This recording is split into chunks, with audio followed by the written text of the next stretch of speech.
Saan punta mo ngayon? Pauwi na po. O sige. Finally, mag-iwalay na tayo mamaya. Ayan. Uwi na kami. Hatid na ako sa Cavite. Ito si James Bond, si George. Ayan, nanggaling kami kay Kuya Rico doon. Ito naman ang darling ko, nababalikan ko as soon as possible. Ayan. Bagong bulaklak, bagong kandila. Nawala yung kandila niya. Ilang beses na yun nawala. Tapos Pinalik na. Tapos ngayon talaga wala.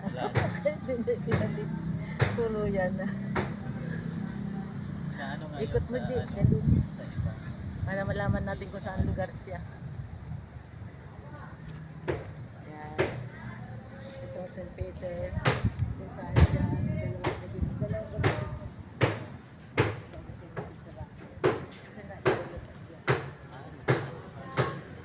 Kasi doon kasi punerary. Yan. Yan. Punerary doon. Punerary dito. Ang mahal pala ng singil na St. Peter. Pero hindi ko sabihin yun. Sabi kasi ng pamangkin ko, libre ang sasakyan, ang service. Bakit hindi? Alam ko libre yun eh. Paano na?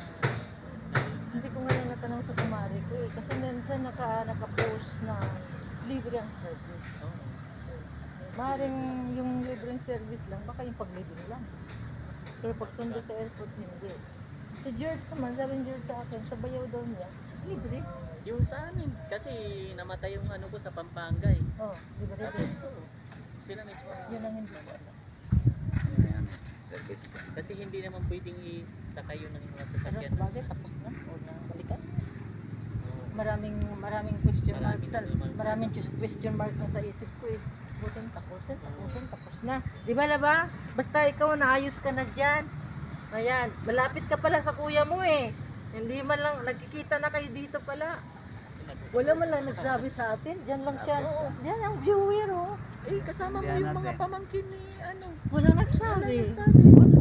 Siguro naalanan sila dito sa alam mo yung ano, 'di ba sabi ko sa si Ricky, iyak ng iyak. Chong. Patawarin mo ko talaga. Yun na rin niya naisip Mamaya na, uncle na. Uncle! Tabi lang pala. Oo, Yun na ito. hindi nila naisip na nandyan lang pala tatay nila. Wala nagsabi, kahit yung asawa. Nandyan ang asawa. Kasama naman na dito. Kaya, kalating oras. Tara. Ay, 10 minutes lang naman yan.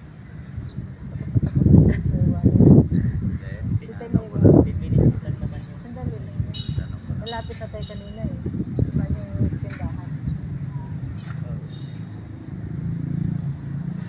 Sige na ba, alis na kami para mawala yung takot ni George. Baka maiwanan kami ng sasakyan. Ha? Babalikan kita. Pronto. Titira mo sa laba-laba.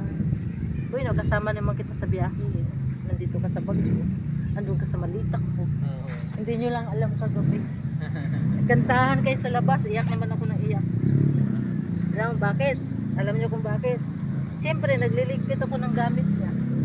Kasi yung gamit na yon hindi pa nalabhan. Isang bitis lang niya na isuot. Oo, may amoy pa. So,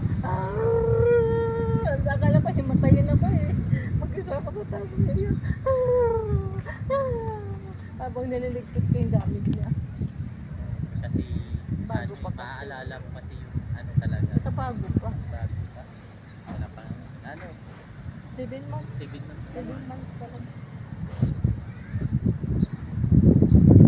Hindi basta. Kami nga, lagi kami dalaw kay Lola, kahit 2 taon na eh. 3 taon na. Oo. Ano pa rin, yung mga, ano kasi, lalo na pag maano yung mga gamit niya. Oo, kita mo yung mga alaala mo na paborito.